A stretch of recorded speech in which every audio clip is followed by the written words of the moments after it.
அனைவருக்கும் இனிய வணக்கம்.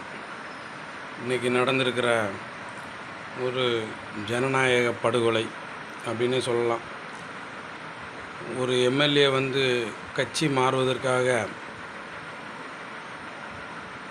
அரசியல் காரணங்களுக்காக மக்களின் வரி பணத்தை வீணடிப்பதை எந்த மானமுள்ள தமிழனும் ஏற்றுக்கொள்ள முடியாது.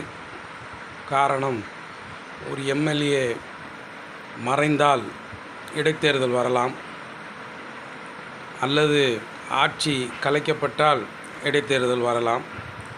சுய லாபத்துக்காக இந்த மாதிரி பச்சோந்தித்தனத்தில் ஈடுபடும் அனைத்திந்திய அண்ணா திராவிட முன்னேற்றக் கழகத்தின் 3 எம்எல்ஏக்களின் ராஜினாமாவை ஏற்றுக்கொண்டு மீண்டும்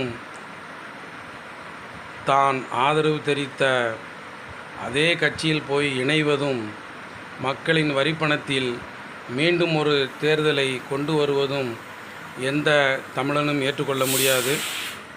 அன்பார்ந்த தமிழர்களே, ஒரு கணம் சிந்திப்பீர். இது குதிரை பேரமா அல்லது குதிரை வேகமா என்பது தெரியவில்லை. தமிழக முதல்வர், எங்களது ஆட்சி குதிரை பேரத்தில் நடைபெறவில்லை, குதிரை வேகத்தில் நடைபெறுகிறது என்றார். உண்மைதான்.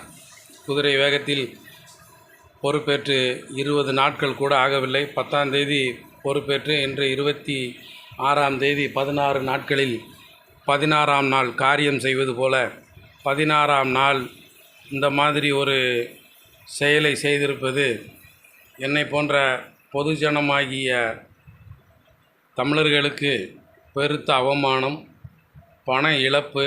நாங்கள் கஷ்டப்பட்டு சேர்த்த பணம் எக்காரணத்தை கொண்டும் விரயமாகக்கூடாது என்பதில் தெளிவாக நான் இருக்கின்றேன். தயவுசெய்து இந்த வீடியோவை பார்க்கும் நண்பர்களும் தயவுசெய்து இதை ஷேர் பண்ணுறீங்களோ பண்ணலையோ மற்றவர்களுக்கு மன்னிக்கணும்.